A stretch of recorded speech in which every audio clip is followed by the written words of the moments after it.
Привет, друзья! С вами одинокий Джейсон.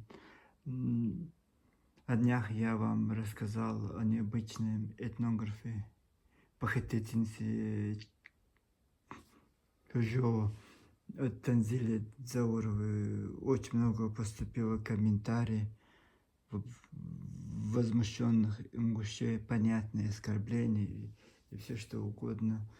Когда нет культуры, конечно, люди вот так и ведут себя. О чем тогда может говорить вот этот Адам, если нет культуры общения? И нет ничего. Вот культура начинается не от украденных чужих ковров или музыки, или башен, или гор, а от самого себя, вот в своем семье. Если отец, мать не может привить этой культуры воспитания, какая речь идет о народе, который, я не знаю, снова вы наброситесь, снова вы обидитесь. Но бывает, вот я беру в общем, вот я 1,5 года на этом канале, и я вот снял почти 60, скорее всего, 60-70 роликов про ингушей. Тысяч, после просмотра тысяч комментариев я понял, что у ингушей нет культуры. Потому что если была бы культура, они себя таким образом не вели. Речь не об этом, понятно, воры, нравственные, аморальные личности, у них никогда не было. Это, у них первое наживо, что-то чужое присвоить, а только потом это самым-самым-самым, когда идет эта культура, и то, если встретиться в атаке, это имеется в виду, знаете, все они варятся в вот этом котле, где нет приличий, правил, ничего, где нет границ. Вот что они хотят, то и говорят, что они хотят, то и придумывают, что они хотят. Вот сегодня он встал, не стоя с ноги. Вот давай я какую-то пакость чеченцам сделаю, вот выскажешь. Пусть они потом бегают на этих платформах и доказывают или объясняются. Вот это, знаете, вседозволенность, вот это губило многих империй, исчезли из-за этого маленького повода. Вот ингуши-то вот кажется, вот они схватили черта за бороду, и вот будут сейчас, вот они вот в таком же темпе уже сколько они лет, там, 2033 года они вот так продолжают. Вначале так скромно, так осторожно, потому что они знали, как чеченцы, там, потом, когда началась Вторая Чеченская война, вот они вдруг апреле, вдруг пришли, не то что пришли в себя, просто подумали, что все, чеченцам конец, и вот они тогда оголтело на это. Многим кажется, в 2018 году нет, дорогие мои, вот она, вот эта Танзила Заурова, это с 15, 14, 13, даже Танзила Чебиева, кажется, молодая девушка, но она женщина, она тоже, представляете? Вот 14-летней давности, что она там говорила. Сколько ей тогда было лет, интересно. И вот она тогда вот такой убежденной позиции, что чеченцы это они, да народ, это ингуши, это самая великая нация о земле, и вот такой нарратив у них, и вот они правдами, неправдами глушат, топят за это Великую Ингушетию. Великая Ингушетия, она не может быть построена на лжи, на лицемерии, на воровстве, присваивании чужого. Просто она великая, она в душах, сердцах, подвигах, мужественности. Вот это, вот, когда я снял этот ролик, я 100% будет о порождении, прискакали всякие девицы, и вот утверждают, что ингушская вот истина, не чеченский истинг, по-ингушски истинг. Это истинг. Это от ингушского имени женщина. Я общался, потом я удивился, думаю, я же общался с ингушами, всю свою жизнь общаюсь. У меня и друзья в школе были ингуши. И вот как они назвали калсак, сесок. Вот только две понятия ингушской женщины. Женщина и жена. И вот как они вот объясняют вот это исти, оказывается, у них исти, вот это была, еще есть третье, как в Европе, третий пол, это может быть транссексуалы, я не знаю, вот это пол исти, я об этом не знал, в каждом народе мужчина, женщина, жена, муж, вот это два вот этих понятия, женщина и жена, и, ну, там девушка, вот понятно, это остальное просто именно вот это, и вот это понятие, я удивился, потом я не поленился, пошел смотреть, вот найду я где-то, откуда они это придумали, вот первоисточник мы нашли, это газета Сердало, какой-то некий великий вот блогер, он сейчас блогером заделался, или он, не знаю, вот это, помните, я несколько дней тому, несколько недель тому назад рассказывал про это сообщество в войне Хандок, которые топят за Ингушетию, но с именем Войнах, вот они прицепили себя, потому что есть немало, и среди чеченцев, которые глупые, несмышленные, их легко можно вот такими оративы в свою сторону, типа это все неоднозначно, мы братья, когда это выгодно ингушам, вот всегда, вот когда выгоду получатели ингуши, город Азрань. И вот это, вот как они такими лицами пришли на это, представляете? Вместо того, чтобы восхищаться, вместо того, что вот это Аянсан, это чеченское святое село, вот из Аянсан, откуда вышли эти все шейхи. И вот мать их, это для мусульман, для чеченцев, ингушей, это очень святое место. И как будто бы они посещали Азрановский музей, вот так, такими кислыми лицами, так, ничего, никаких эмоций, вот так пришли, просто они не смогли отказать этому чеченцу. Вот этот мужик, вот он в газете Сердало когда-то, я нашел его потом, он начал об этом говорить, трубить в социальных сетях, и вот он 6 января 2018 года в социальных сетях, где Няномот, вот у них есть какая-то группа ВКонтакте или в Одноклассниках, представляете, тогда в 2018 году, до этих событий, вот он вот это описывает, вот эти ингушские слова, обозначающий человек. Вот я просто, почему я так взял, не поленился, пошел, искал, чтобы я имя от ингуша, не от чеченца, не от кабардинца, не от русских. Как пишут ингуши сами, почему вот этот истый друг оказал, вот это захотел, это сделать, вот это делать Зауру украла чеченский, вот это орнамент и присвоила, вот решила присвоить своим ингушам. И вот под эту, вот это 2015 год, вот какие-то года. И вот под эту, вот этот знаменитый ученый ингушский, именно я даже, я-то примерно, я не хочу вот он, вот эта газета Сердало, это вот эта газета Сердало, это последняя инстанция, это научный, как бы сказать, всемирно известная вестник, где если там ты напечатал какую-то статью, сам придумал, сам напечатал, и вот это является вот этот истина во всех инстанциях. Тут очень большая статья, мы не будем подробно останавливаться, но вот это, начнем с самого слова «саг», человек. Целки это в ингушском языке или мужчина, или женщина. Недаром слово саг относится к так называемому общему грамматическому классу, куда входят слова, относящие и к мужчине, и к женщине.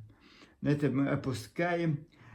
Вот идем дальше. Для обозначения понятия мужчины используют слова масаг и онх. Смотрите, онх. Это вот это чеченское слово онх, масаг, ингушское, и потом добавляет чеченское слово онх, чтобы вот это сказать, что это ингушское. Слово онх, смотрите, что он пишет.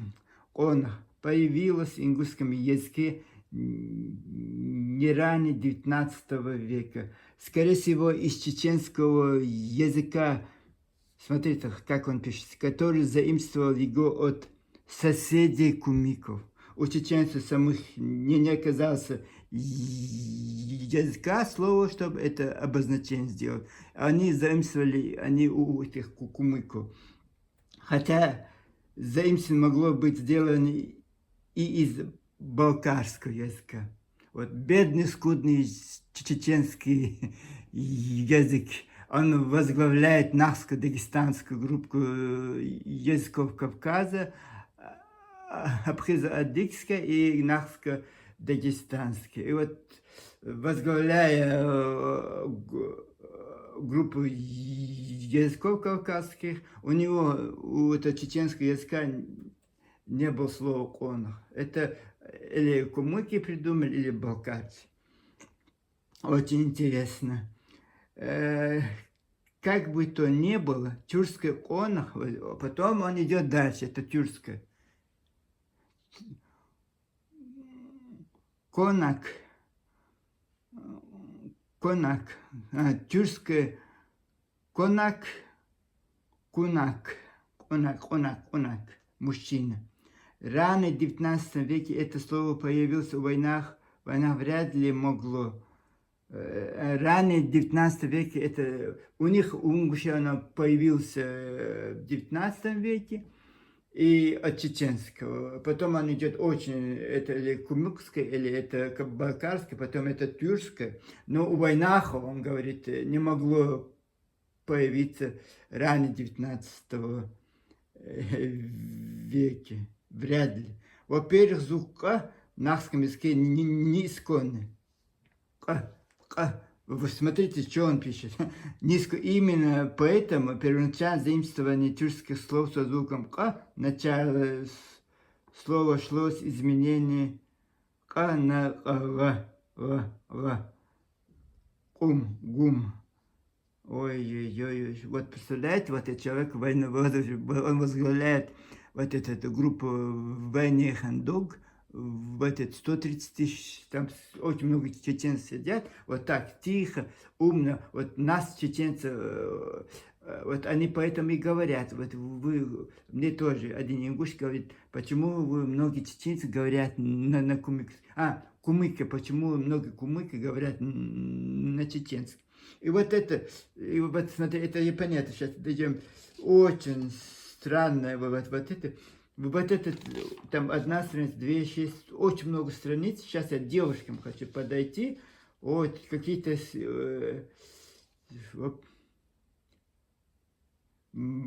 чеченские байрак.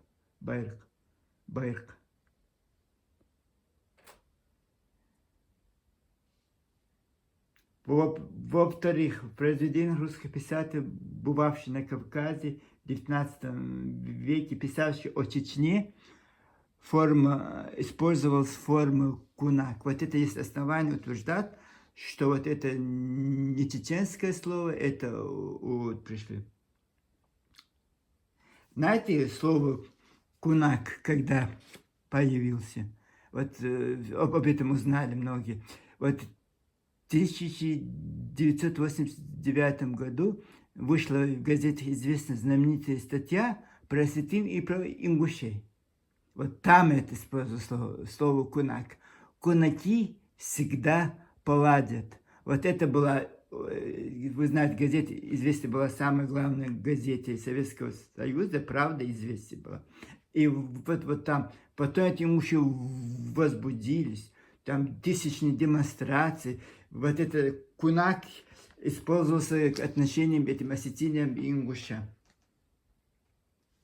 Если бы это время чеченского языка было бы слово «конах», то поскольку в русском языке есть и был звук «х», это слово было бы представлено в их произведениях в форме «конах», «конах», «конах», «конах». Есть там у него, это человек, который за лошадьми следит, вот «конах», «конах», «конах». Форма «кунак» свидетельствует о ее заимствовании из кумитского тюркского языка, который в то время был на северо-восточном Кавказе языком межнационального общения. Вот это интересно, что все чеченцы и ингуши говорили на вот этом тюркском языке. Вот это у нас он так бы остался бы, если мы говорили на нем межнациональном общении. Тут какой бред, вот это... речь идет о Мальсагов, о его грамматике ингушского языка, Грозный, 1963 год, страница 114. Есть слово «ма» с переводом мужской. «Ма». «Ма». Я считаю, что перевод слова «ма» как мужской есть результат переосмысления значения первой части слова «масок». Ведь в ингушском языке уже было слово с значением мужское «борщ». Смотрите, борщ так по-чеченски, борщ так мужественный мужчина.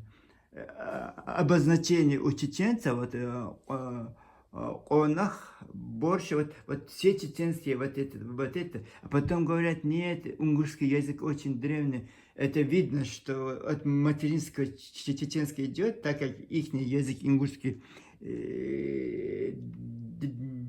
диалект галанчевского, чеченского, вот этот, ой, это точно, вот тут женщина, это он очень идет, потом слово калсак и сесак является производным, образованным сложным словом кал и се, со словом секс человек, ой, какое фигня. Женский, сесак, се, женский. Короче, тут они очень, это специально так пишется, чтобы человек не мог. Но там очень идет, и потом они слово чеченский языке параллель с те, и они говорят вот это. И потом он говорит, что, знаете, и потом сам, кроме того, у Зека Масаго, страница 141, приводится лексикема зуд, сука, представляете? Которая сходна с чеченскими зуда, жена.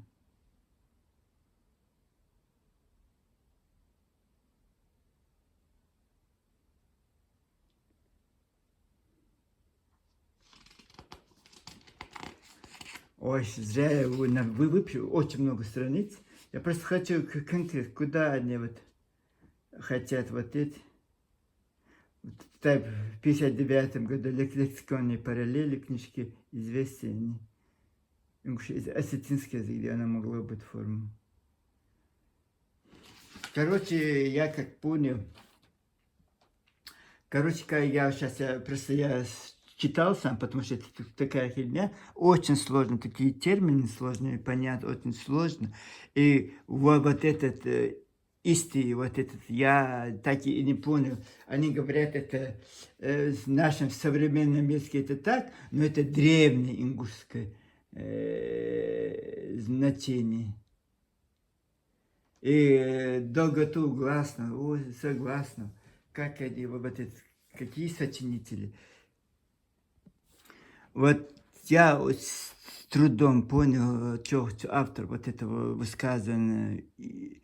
Вот древнее это ингушское слово обозначение женщины исти, какое оно могло быть, иметь значение исти, оно же должна быть привязка, вот это не просто так.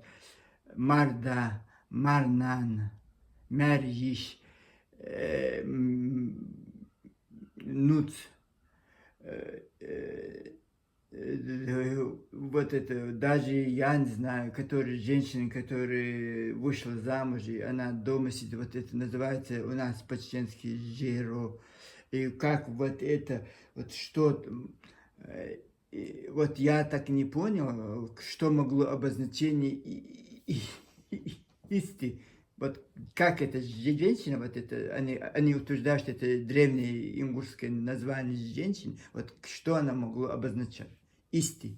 Вот не чеченском, я не знаю, я даже вот это Стивен Спилберг снял фильм вот этот про этих инопланетян. Вот там, да, э, эти, да и коротко, вот это, вот мне вот это, я так и не понял. Но это даже они в этом.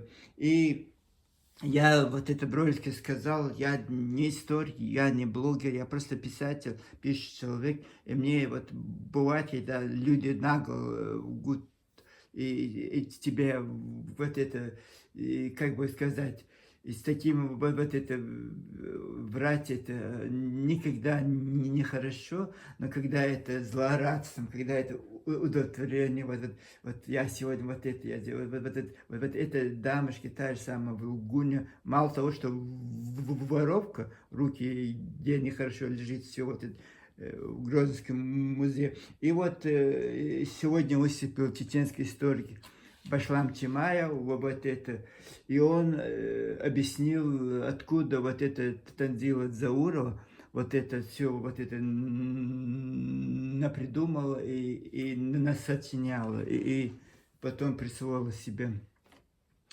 Все началось с того, что чеченская ковер исконным орнаментом изданный в 1974 году, место изготовления город Грозный. Именно с этого источника, вот это имеется в виду ковра, Танзила Заурова списала мотив, назвал его Уро. Логика проста, но фальшива. Она сочинила историю о неком альбоме 1921-1925 года Г.М.А. Даурбекова, якобы случайно купленном на блошином рынке в Москве краеведом Г.М. Говим. Орнамент Буро настоящий из Грозного 1974 года, они выдуманы из альбома по интеграфии сборником части 1974 года. Знаете, эти женщины, вот когда что-то мы, чеченцы, особенно мужчины, что-то говорим про этих женщин, они им вдруг вспоминают, что они женщины, они пропагандистки, не амазонки, не борцы вот это мужского фронта, а вот они женщины, и их нельзя, почему ты их оскорбляешь, мы их никого не оскорбляем, мы указываем на их неточности, на их проколы, на их наглость, на их бесцеремонность, на их фальшивость, на их эгоизм и на их бескультурность, это сказать, это очень красиво будет, на их мерзость, вот это мерзкие люди. И вот поэтому вот вы любители говорить, что у вас, вот почему у вас все женщины свои рты не прикрывают, почему они на всех углах вот этих помостков ваших ингушских кричат, женщина, она должна быть в тишине, она, да, это домашний очаг, это семья, это дети, это родственники по-отцовски, по-матерински, по мужу. Я не знаю, вот это все плохое, хорошее, вот это все на плечах лежит на женщинах, наших войнавских, чеченских, ингушских, разницы никакой. Вот я всегда вспоминаю свою мать, как она вот вела. Она очень просто. Она молилась это Господу Богу, вот ходила на эти похороны, ходила на эти свадьбы, вот не кричала, не заявляла. Она, хотя могла, может быть, точно так же, как это Заурбекова, там, я не знаю, вот это, ой, заботилась о нас, детях, и вот ее вот смысл жизни. Вот эти женщины, которые, они, их они удовлетворяют семейную жизнь. Они не предназначены для семейного счастья. Вот они предназначены для спасения Ингушетии, Амазонки, так называемые. Я не знаю, вот все мужики ингушские заделались домохозяинами, эти бешеные домохозяйки вышли на все эти площади, на все эти трибуны и орут со всех этих площадей нам, что вот мы ингуши, и мы великая нация. Я просто потом подумал, вот сколько этих сумасшедших, вот они еще знают, что они женщины, что многие вот, постесняются, их никто слово не будет притягивать, у них мужи замужние еще. Это такая тонкая войнахская, вот, вам не понять, конечно, вот это очень сложная вот эта структура, где вот человек безнаказанно может уйти. Вот если он только проститутничает, там, спит с каким-то мужиком, это мужик, кто-то его родственник достал, да, тогда у них ответ. Они сдоброват. А так, общеполитические, исторические, вот что бы ты хочешь, можешь вот это оскорблять, что хочешь, можешь делать, и тебе никакого наказания не будет, потому что ты женщина, мужчине, вот, никто не будет с тобой бороться, никто с тобой не будет драться, никто тебя к стенке не поставит и по морде хорошим кулаком они проедет, потому что ты женщина, ты мать, ты чья-то жена, ты чья-то дочь, ты чья-то вот это, сестра, и очень сложно, это очень сложно, вот это, поэтому я в предыдущих своих роликах тоже говорил, что вот у них вот это, вот специально они первый эшелон, вот мне тоже в комментарии, это первый эшелон наш. Вот первый эшелон, вот эти женщины, они очень много, Марьям Ялхароева, вот Танзила Чабиева, Танзила Заурова, вот это Танзила Заурова, Эчхой Мартан, это наш. А чего вот эта дамочка заявила, что чеченский Ачхай Мартан, почему-то он должен быть ингушей, который он составляет 99-100% населения чеченское, там ингуш рядом, они стоял, но вот она имеет право об этом заявить, это же провокация, это она хочет столкнуть два братских народа, и вот это безнаказанно, она будет вот так платочком. Тут они косметика, понятно. Вот что я подумал, что вот этот кто продает косметику в городе Назране, они у будки никогда не будут. Тонны косметики на нас будут, тоннами. Мы косметику на себе. А нельзя, естественно, если ты замужняя женщина, я не знаю, нельзя естественным быть. Нет, обязательно вот это присутствует. Правда, тут этого пошлого, это блеского нет, и то я рада, что она хотя бы прилично себе показывает. Вот поэтому вот я что-то скажу, что вот передо мной был бы этот мужчина, вот этот Магомед Албагти, мужчина. Казалось бы, он должен рвать, метать, там, не знаю, орать на этих площадях. Нет, не орит. Очень молчит. Его не слышно, свое лицо не показывает. Типа историк он, типа писатель. Так скромно, так он ведет это блоги, тоже войнахская дружба, все ингушское это хорошо, а что связано с чеченцами, это не однозначно, это мы потом посмотрим, рассмотрим, а вот то, что мое утверждение про мужей, это здесь и сейчас. И вот точно так же вот эти дамочки, они, вот я поэтому и говорю, вот странно. А потом и думаю, Руслан Базуртанов. Кто Руслан Базуртанов? Старик. Женщина и старики. Видите, как это? Защищает себя. Вот молодой парень пошел бы, взял бы это, поставил бы стенки, сказал бы, тварь, что ты тут про нас говоришь? Нет, это старик, нельзя, он пожилой джентльмен. Вот это пожилые, вот этот Сараждин Султыгин, глава вот этого, вот как это, старик, одноглазый, я ничего не видит, говорят, все выступает античеченским лозунгом. Вот это Абади, ну вот все вот это, или женщины, или мужики. Не мужики, А вот это старики, оголтела античеченская пропаганда, чеченофобы, по крови, по плоти чеченофобы они являются, и могут все что угодно говорить, все это придумать. Вот это никто, и в Ингушетии, и в Чечне нет таких претензий, как было бы, если бы был бы молодой парень, как этот Русик Долгиев, или этот Амин Парчиев, или этот Магомед Албагатиев.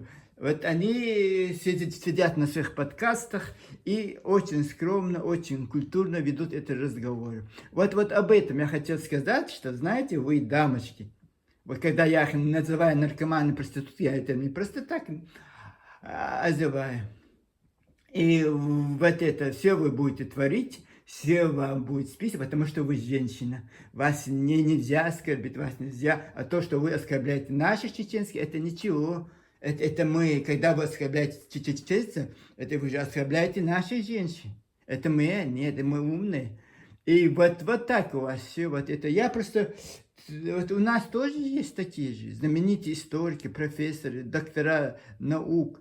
Там, я не знаю, там очень много. Тамара, вы слышали где-нибудь имя Тамара Азаева? Профессор. Вот все, вот никогда не услышите. Только вот это. Лидия Юсупова тоже. Вы не услышите эти имена, потому что они сидят в этих подкастах и против Ингушетии. Нет, они про свое, про чеченское рассказы. Это-то никто, эти известные женщины, они не позволят себе, даже есть заслуженные журналистки чеченской СП, которые работали в ЧССР, вы их фамилии, они знаете, и никогда не узнаете, потому что они не сидят на этих подкастах всяких и против Ингушетии. Нет, это у нас так не принято. У нас женщина есть женщина. Вот, скажите, кто из стариков-чеченцев, вот известных людей, против Ингушетии? Ни одно имя. Кто из женщин-чеченцев 10 раз больше, чем у вас, вот это, вы сейчас, это колхозный Азранский университет, техникум окончили, и вот вы все профессора, все вот это у нас Грозненская школа. Сколько у нас? Никогда не услышите ни одного человека. Только мужчины, только молодые парни вот вам отвечают. Вот разница, вот поэтому амазоночки, поэтому вы амазонки мужские. Вот все это придумал вам. Знаете, что такое амазонки? Хотя бы вот это вы понять амазонку. Вы знаете со временем, как оно, где оно принимается? Вам не стыдно, товарищ ингуши, женщины, да? Мы амазонки. Да? Амазонки без трусов уходят. Хорошо, амазонки. Вот сейчас есть племена в Африке, есть племена Папуа Новой Гвинеи, есть племена в Южной Америке, вот это бразильских джунглях. Без трусов ходят. Вы тоже ходите вот так, без этого нижнего белья, голыми бегаете вы по этим джунглям? Вот эти амазонки.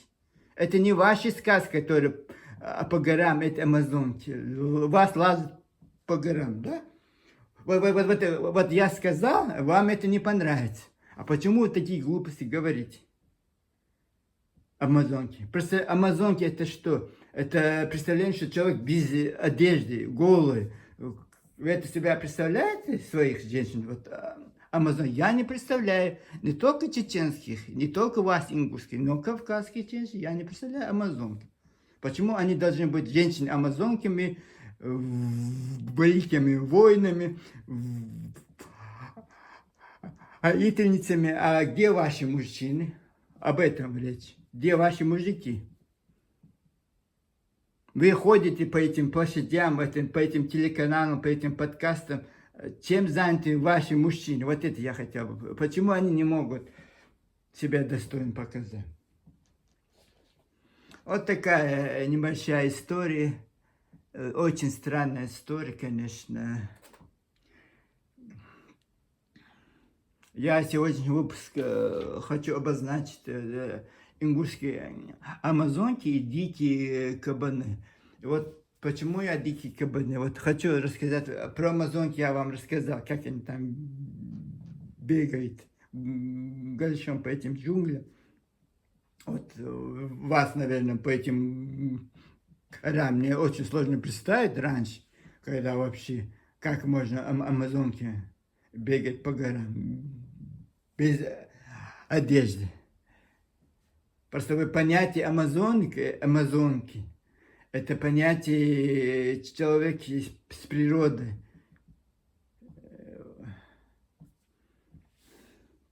Вот я сейчас я вам буду объяснять, кто такая амазонки.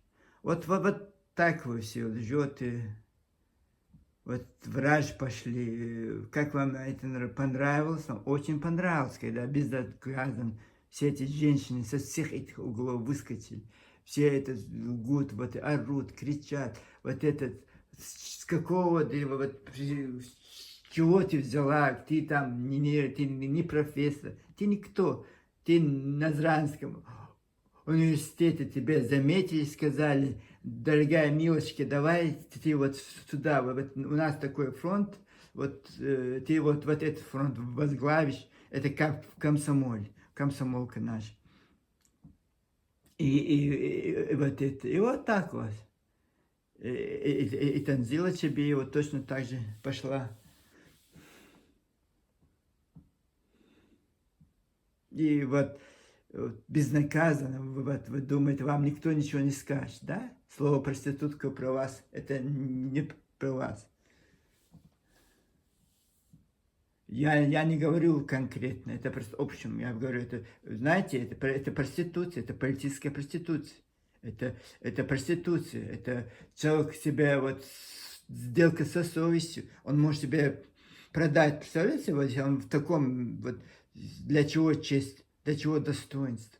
Это не пустые звуки, это не пустые слова. Да, для вас это пустой звук, но для многих людей это не пустой звук. Есть порядочность, в конце концов. Как вы, если вы не были бы ингушками, вот платок ты надел, это полосочку, шарфик, если ты вот не вышла бы, ты вышла бы, как это один разговор. Ты же всегда платок одеваешь, значит, это не просто так, это не декорации, это что-то тебя обязывает, что ты войнавская женщина, если ты замужная, если тем более, если ты не замужная, то ты должен свой рот иногда прикрывать, не всегда болтать. Это мужчины могут себе позволять вот такие вещи, как вот я себе позволяю, потому что я мужчина. Женщина это другое, это так нельзя себя вести. Это эталон чистоты, это эталон порядочности. И я так говорю, вы чьи-то матери, вы чьи-то сестры, вы чьи-то жены. И если почему вы провоцируете на многих вам таким грубым формам отвечать, это тоже некрасиво. Это будет сам провоцировать своего вот это, вот сейчас ты станешь и нет, это такой, какой-то книжка, вот, которая, нет, это не так, это Ачхаймартан, это ингушская территория. Хорошо, вот как мы должны тогда тебе ответить, дорогая? Как мы с тобой должны разговаривать? Вот странности, вот, очень много странностей. Вы заметили, товарищи имущи, вас раскрывают. Ваши вот эти вы наработки, старые профессора, которые с Грозного сбежали, вот они решили, подумали, что вот старики и женщины вас будут орать, оскорблять, все это подделывать, а все чеченцы обязаны будут молчать, потому что против женщин ты ничего не скажешь, против пожилого джентльмена тоже ничего не скажешь. Русский бузуртан, козел он, козел.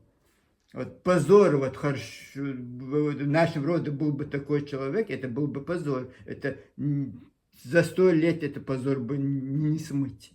Позор. И вот так это потом не обижается. Человек это по заслугам. Как человек ведет себя, как человек себя показывает. Глаза бегают, как вора. Вы хотя бы, вот Танзил Заур его, вот это нарский опус. Вот глаза бегают, как у Орышки, понятно. Очки мы надели, потому что, вот, представляете, человек не может свои глаза показать. Очки он одевает специально, чтобы не видели, как бегают эти глаза. Вот про обозонник мы подробно объяснили. Давайте объясним про диких кабанов. Дикие кабаны во всем мире, они известны тем, что в 2018 году, когда вот эти ингуши, до того, как ингуши начали скакать по этим площадям и орать, чеченцы у нас украли из нашей земли, вот в Таиланде, провинции Чанграй, а не Чангмай, это в сторону Камбоджи, вот, а Чанграй в сторону Мьянмы, на границе Мьянмы, вот это Чанграй. И вот там есть какая-то гора, 10 там в этом горе 10-километровая пещера. Она то опускается, то поднимается. Ну, как сама гора, вот такой он сделан, 10 километров эта пещера, она очень сложная. Вот, и оказывается, ее затапливают, когда идут муссонные дожди, его затапливают. В какой-то школе местной футбольная команда «Дикие кабаны», вот этот день у кого-то из этого участников этой группы, вот это был день рождения, он очень хотел, парень 11 лет, он очень хотел попасть в вот эту пещеру, поставить свой день рождения, и они решили, вот вся эта футбольная команда, там 12 человек, решили пойти на это, так как еще муссонных дождей нету, и затопление там, вот еще 2 недели до муссонных дождей, и вот они решили пойти в эту пещеру. И хорошо, что вот их тренер футбольный сказал, что я пойду с вами.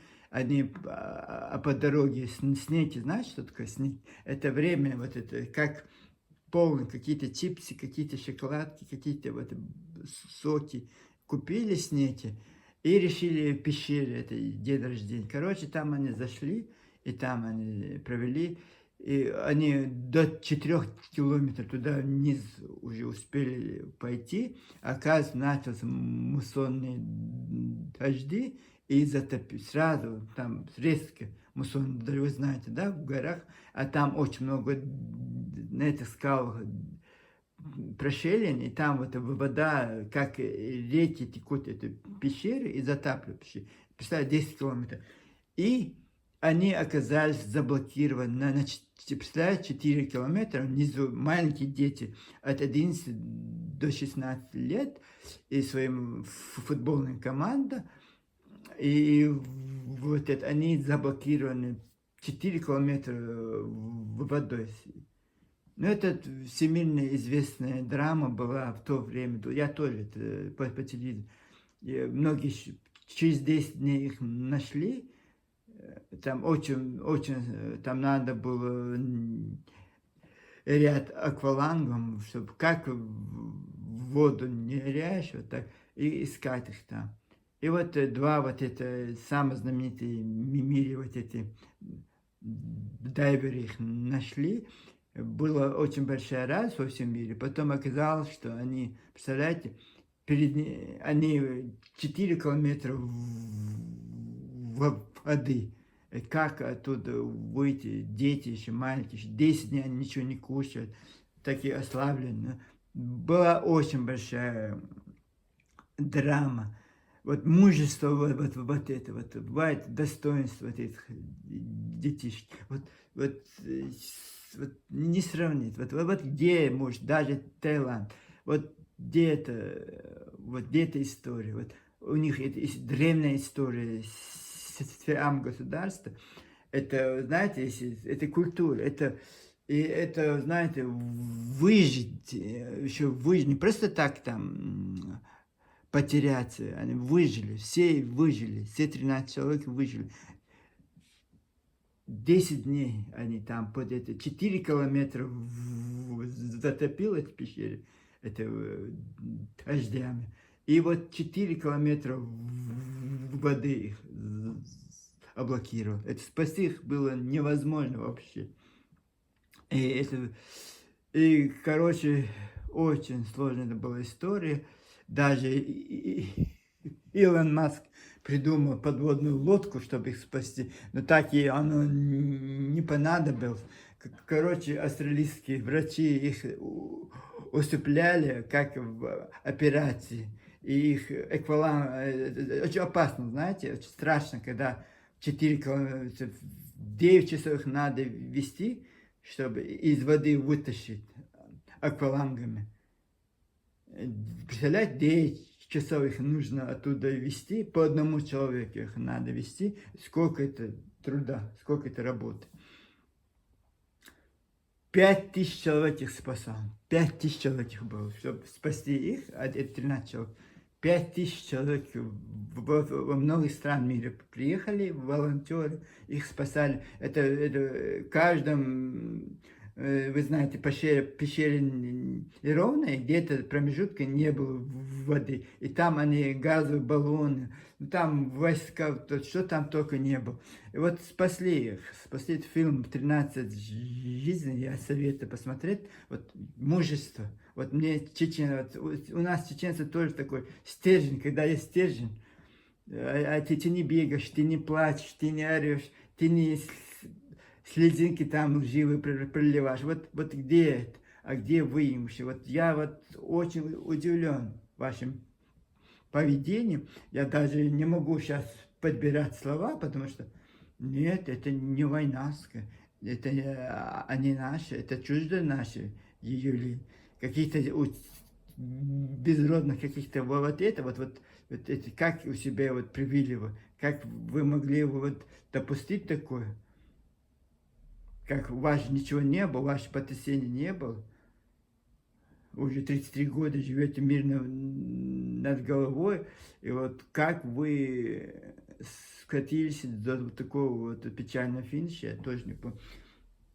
Я просто сравнил этих амазон с этими детьми, вот это вот мужество, где это. И вот даже меня оно впечатлило, вот не растеряться, это так страшно оказаться 4 километра под водой. Это представляете, как это страшно? Тебя спасти невозможно. Но они спасли, молодцы это были. Но спасло то, что Японии, драйверы, вот эти, которые нереально с Америки, с многих стран профессионально пришли, они по участкам, это везде эти газовые баллоны положили. И вот спасли этих 13 человек, и все остались живы. Вот это было чудо, конечно. И вот так, где мужество, где героизм, где вот это как вообще? А где сказочки ингушские? Вот сейчас тоже она вот что-то такое херню показывает. Вот самим не стыдно. Я даже... Вот странно.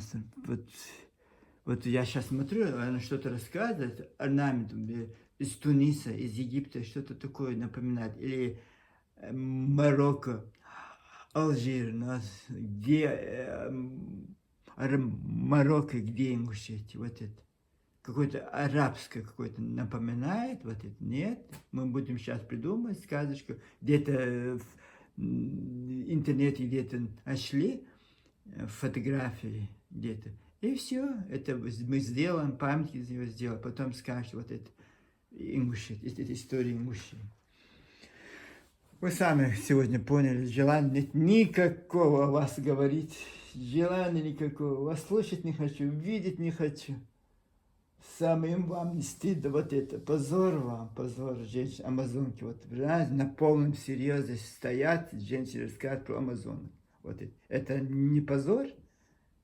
И даже так это не позор. Амазонка, которая во всех фильмах, во всех документальных, вот это, жив Кусто, любитель подводные съемки, потом племена вот эти всякие рассказы, вот Африки, вот эти амазонки.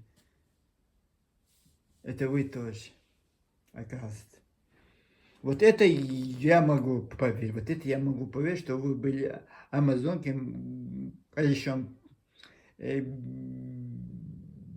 бегали возле этой статуи богини плодородия Тошоли и кричали «Виват Ингушетия! Виват Ингушетия!». Вот это я могу поверить. У меня с фантазией все в порядке, так что могу немножко пофантазировать по-вашему. Вот могу поверить, что вы были раньше амазонками из рода Кауравов, старой династии из Сикима, оттуда. Говорят, Кашмир, мне кажется, Сиким оттуда. И династии мы ваши раскрыли, и ваши подвиги по чуть-чуть раскрываем. Вот даже этот альбом ваш, откуда он взялся, откуда ты, дамочка, решил, вдруг вам мало, что вы башня, все, что, не знаю, еду, все, как это вот, от того, что вы что-то присвоили, от этого вы великий же не станет. Ваше величие от этого они прибавят. Вот это странно. Вот. Сказал такие мелочи. Многие даже они понимают, что такое истина. Это, как вы представляете, весь сыр-бор, это ковра. Вот мы, чеченцы, молчим, в нашем Грузинском музее это ковры были. Это все это сфотографировано, альбомы, это часть альбом. Хорошо, что это мы не составим ваш товарищ ингушевой состав, наш жили. Это все у нас издано, все вот это, по этим эскизам вы вот это все, вот это, нет, мы нашли случайно в Москве этот альбом, а потом, если скажешь, нашли Оринки.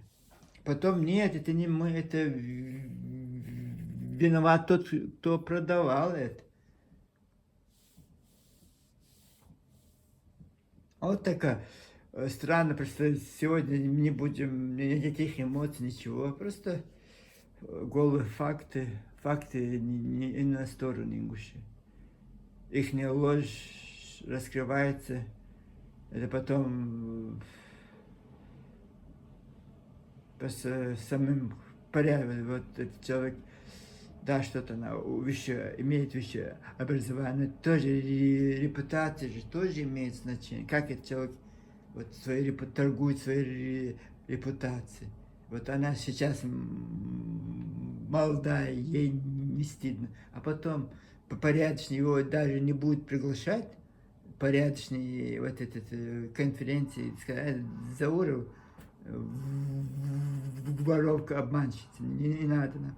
Вот будет стороняться ее. Чечню 100%, там тебе, они ждет дамочка. Это сейчас она вот так. А потом еще это же болезнь, когда человек заболел болезнью, она же усугубляется. Вот сейчас они вот так, в таком лихорадочном, вот это какие-то бредные у них бредовые идеи. Я боюсь даже представить, что будет через 10-20 лет. Вот это я боюсь. Так этот композиторша Ева Мальсагу. Оказывается, потом нет. Чеченцы там, нет, это сочинила Ева Мальсагу, это сочинила Танзила Дзауров, это ковры сочиняла Танзила Дзауров, нет, у чеченцы, у вас ничего не было, это вы из ингушских переписываете. Это вот это, почему мы сейчас, вот такая у нас, многим другим национальностям не понять это, потому что потом, знаешь, это будет абсурд, вот мы, чеченцы тоже, даже у них это не было, это зафиксировано в 1890 году, когда кустарный промысел, вот это кустарных промыслов, их нет, они эти ковры, они изготавливали. Кто изготавливал, вот там написано. И чеченцы этих числе, они тоже. И вот это вот грозно мы какой-то истин повесим где-то, музее и скажешь, это наш чеченский истинг, вот это 1974 вот этого вот это изготовили, вот нет, ингуши начнут потом, нет, вы украли ингушский истинг. Вот точно это то же самое, что с башнями. Мы у нас в Чечне, это же и сегодня они построены, 1000 лет назад, 600 лет, 800 лет назад это были. Нет, это не ваша башня, это ингушская башня. Как это?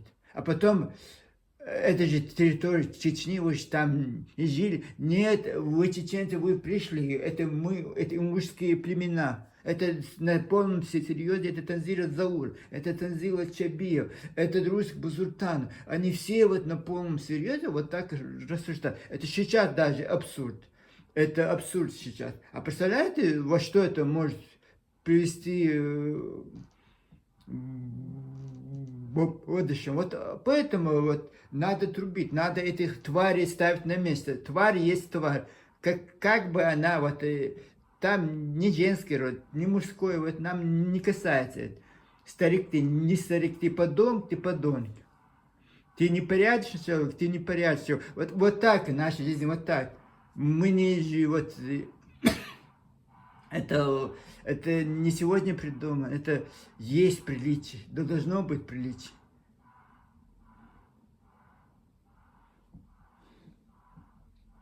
Я всегда об этом. Да, некоторые мои речи не нравятся. Мне тоже не нравятся некоторые высказывания.